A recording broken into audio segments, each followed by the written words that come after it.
Hello everyone, and welcome back to more AEW on TEW 2020. We are here, the second show of January, second show of 2022 in general. And we start off with our Dark, as Lavender Sky defeats Julia Hart. Elena Black defeats Delmi Exo. The Wu-10 Clan defeats the Gun Club. And afterwards, Cardona quickly grabs a mic as Spears tosses the Gun Club out of the ring, and he says, "This is what you have all been missing out on. We are the hottest goddamn tag team in the world right now, the Wu-10 Clan, and we're not going to stop for anyone, especially not people who are old and washed up, or people who are only getting a spot because their dad gave that to them. That's right, Billy Gunn. You got your little sons there as part of the roster, and they're only still here because you have some backstage say. Oh, oops. It's all because of your pops that those two get to thrive get to live where the legends thrive. So go on and scram, Gun Club. The Wu-10 Clan is ready to kick some ass, and we're not going to deal with the likes of you." So challenging the Gun Club. I say only still here. Between episodes, I actually ended up cutting about like 40 people. They were all just jobbers, roster filler people. I didn't really need to, but it was a very bloated roster, so a lot of people cut. Again, everyone was pretty minor. The biggest cut was Marco Stunt, because I just don't like Marco Stunt. Other than that, everyone else was unimportant, like Brandon Cutler was cut. It was people that I knew I had nothing for them. So GKFAM were cut. The Cross Brothers were cut. I'm just trying to remember a bunch off the top. Again, it was a lot of people. Some of them hadn't even made debuts, but still. After this, Joey Janela defeated Lucas Fenrir. People that I thought had potential, like Fenrir, I kept along. The Hybrid 2 defeat the Von Erichs. And afterwards, Tully Blanchard comes to the ring. He's followed by Deppen, Davey Boy Smith Jr., and Fred Yehi. Says, "It's good to see the Von Erichs back in action. I gotta say, Arn, they're a good team, and while they might not have won against the Hybrid 2, I can tell that they do have some potential to go far. Now, they've already won gold elsewhere, because I do believe they've won some gold in MLW, even in this universe, and they're bound to do better with you at the helm of the ship. I've already shown, though, that my trio can beat your trio, but you know what? I'll be fair to you. That was only in a trio setting. None of our guys have seen each other in singles action yet, so whenever you're ready, make the call to Heyman. Any of my boys will be ready to take on any of yours at any point in time." My storyline title still need to work. That's a shitty title. Sammy Guevara then defeats Arata Kawasaki. Him, Hideki Okatani, and Nobuhiro Shibatani, I think it is. There's three guys that I have on excursion from DDT. Those guys are staying. Speaking of one of them, Alexander Hammerstone defeats Hideki Okatani. El Phantasmo and Scorpio Sky defeat Peter Avalon and Sonny Kiss. Phantasmo with a 72, good lord. And Sky quickly gets up after the victory. He stares down Raywalt, who's at ringside with the troop. He challenges Raywalt to get Dalton Castle, because the Bullet Club want the FTW title, but Raywalt says that's not how that all works. That causes Scorpio to get angry. He's ready to rush out to beat down Raywalt. Phantasmo stops him, and he says that dealing with the Troop the Elite isn't really worth the trouble, and Scorpio is disgusted by this. He's like, fine, I guess.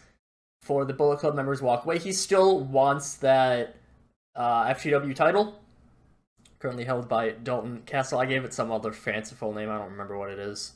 But, yeah. Isaiah Cassidy then defeats the Butcher. And the Blade heads to the ring. He's beating down Cassidy until Mark Quinn arrives. He takes out the Blade to save Isaiah Cassidy. The Butcher, Blade, and Bunny all get up the ramp.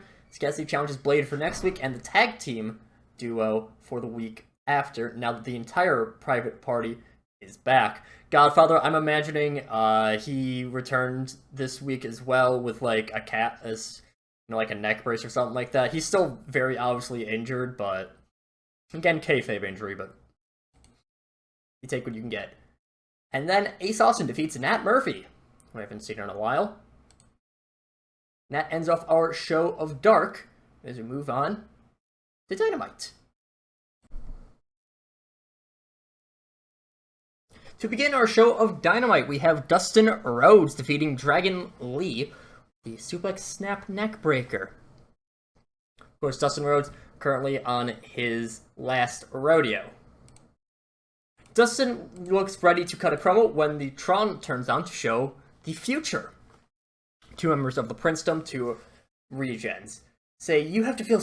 And this is, for groups like this, I'll just, I don't know when they'd be cutting off between, I don't know which one would be saying what, but it's essentially the 2 of them are cutting the promo, not at the same time, they'll switch off lines, but whatever. You have to feel so lucky for yourself, Dustin. Someone with as much pedigree as you, going out there to have one last show for the fans, trying to end your career on a high note. But here's the thing you're forgetting, Dustin. You said that you were going to pave the way for the future generations of pro wrestling, and I'll be damned if we ain't the future of pro wrestling. Now, I know it'll be a sad day once the legend, the natural, the absolute maestro of the ring for 30 years retires. Then people will be glad to see that it's the future taking over. It doesn't even matter which one of us beats you. We're fine. Either one of us is fine with taking that glory, with taking that honor of the last match in the career of Dustin Rhodes. Consider this our application for our last rodeo open challenge. So the future will be looking for... They're going to look to try to take out Dustin Rhodes. Of course, Dustin wants to put over the young talent. He is 53 at this point. Both of these guys, I think, Donnie is 23, Leo is 21, I want to say. So they're, they're much younger. They've got some really nice potential. And now Dustin, he's, they want to take it. So we'll find out. Will Dustin Rhodes' last rodeo not actually be that long? We will find out. We then cut to backstage where we see the Jurassic Express later on the ground, and Brody Lee stands over them and looks incredibly angry. He says, 2 years ago, I was someone that the fans, that the entire wrestling world begged for. Now, I'm someone that's being forgotten. The Dark Order's fallen by the wayside, and I'm not going to let that happen.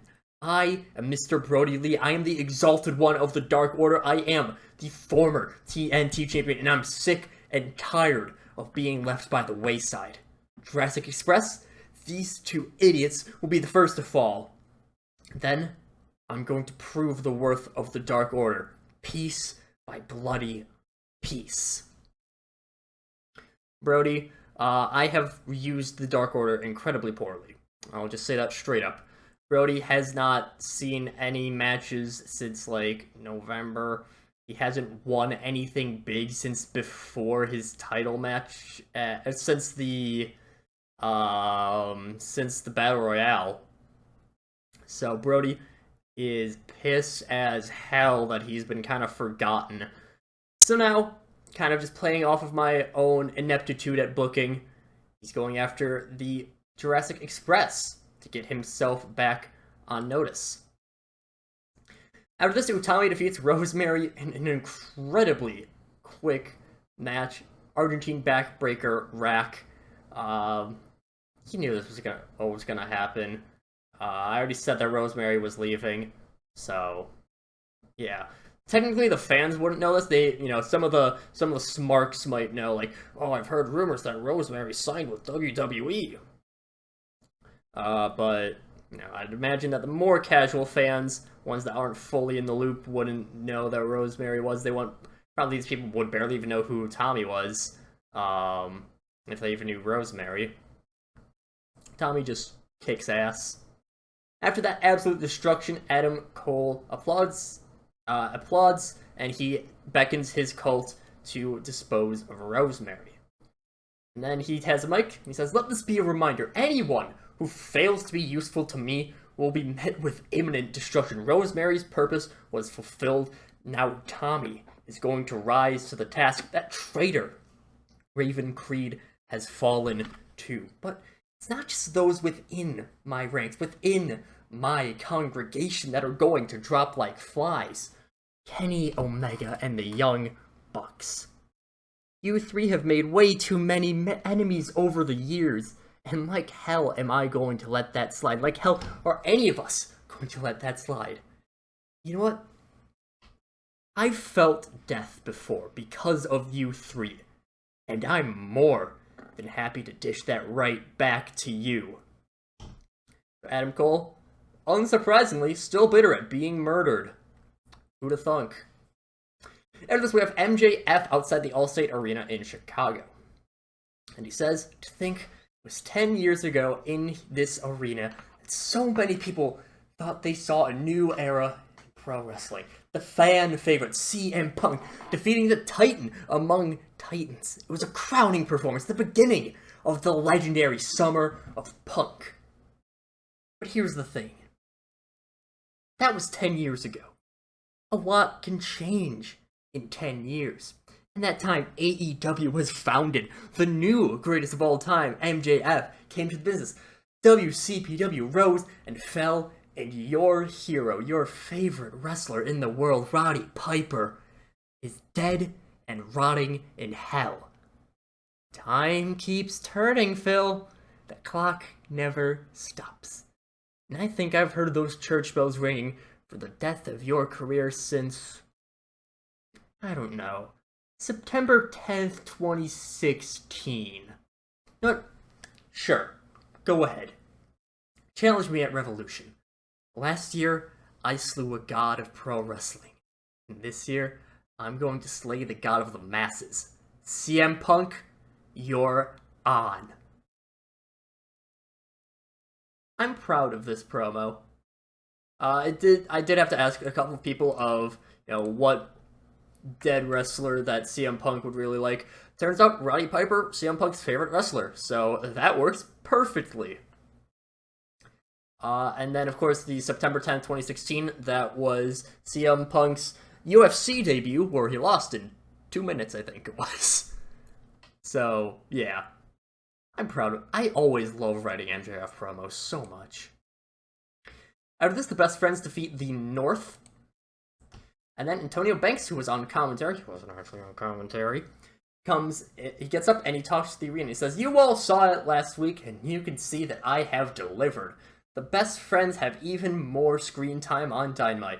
But that's not all I can provide. I'm always looking for the best of the best for that bottom line. And while I may not have the room for all the Best Friends in my bankroll, I do have one more direct client. Big Swole." Big Swole's music hits. She comes to the ring. She's wearing a very nice fancy suit. I'm imagining that any time that there's anyone in the bankroll that is not currently in a ring, they're all really well dressed up. I don't know if maybe like the Acclaimed will probably be a little bit more casual. Maybe like Gresham has a tie. Like they all have their own unique things with them, but they're all wearing suits because they're rich. And Ricochet is also following him. He's also wearing a suit. I'm imagining one without a tie because reasons, I don't know. Then he waits for those two to enter the ring before he speaks again. He says, "Now, I think that it's time that we work on my end of this whole screen time thing. Don't think that I'm just doing this for your sake. Well, I love seeing people as popular as you getting the screen time. I have my own people to get over. I want to see Ricochet face off against Orange Cassidy. And I want to see Big Swole face Kylie Ray sometime in the near future. It doesn't matter when, whenever you guys are ready, but don't worry. Paul is ready for that whenever." Imagine he probably ends it off with just telling them to call or text him when they're ready. I imagine that the Best Friends have Banks' number, Banks has their number, whatever. Yeah, also Kylie Ray's in the Best Friends. That's something that happened a while ago. I mentioned it. I think it was actually just on I think that was technically on a BTE, but whatever. Jeff Hardy defeats Bruiser Sheridan. 41 performance for a regen. That's impressive. Matt Hardy gets a mic afterwards. Matt Hardy gets mic afterwards. It says, "Adam Cole, While I thank you for giving the Hardy compound back, I still cannot forgive you for taking it at all. You put my wife and children in danger. You and your cult defiled the Hardy compound for your sick devilry, and it's something that I cannot stand for. Perhaps against my better judgment, we're gonna have yet another battle. We're done sneaking around. The defenses of the Hardy compound shall be raised, and the war shall take place. While this body may be broken, my brother Jeff will defend for the siege. My ally Sting will assist. In that revolution, you will face the brilliance of the multifarious Matt Hardy. I'm planning on this being a cinematic match. Jeff Hardy versus Adam Cole. Our last cinematic match didn't go all too well, though, as Jericho and MJF in the VIP's lounge match, where they fought all throughout the VIP's lounge. Now, going to have one at the defended Hardy compound. I'll try to actually write out sort of a script for what's going on in that. I might try to work on some scripts for some of the real big matches. Just go through a few of the points, whatever. Doesn't matter.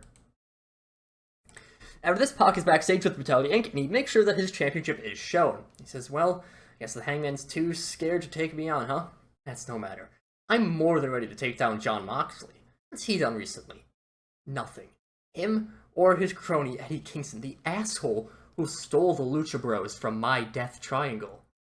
But that's in the past. I have a new crew, a new set of ruthless people. So I'll give you one shot, Moxley. You have 2 weeks to prepare, because come the end of the month, I'm proving that I'm a better champion than you were ever. I don't care. You didn't care about your belt. Now this belt is mine. I'm going to do anything to win, Moxley. As for everyone else here, in this cesspool of a company, I see what you're doing. I see what you're doing, Banks. Swole ran to a suit and tie because she couldn't handle a beating from Killer Kelly. You are nothing but words, Banks. Challenge Dijak week after week after week, and you've done nothing about it, but now I'm ready to take you on. You disgust me, Antonio Banks.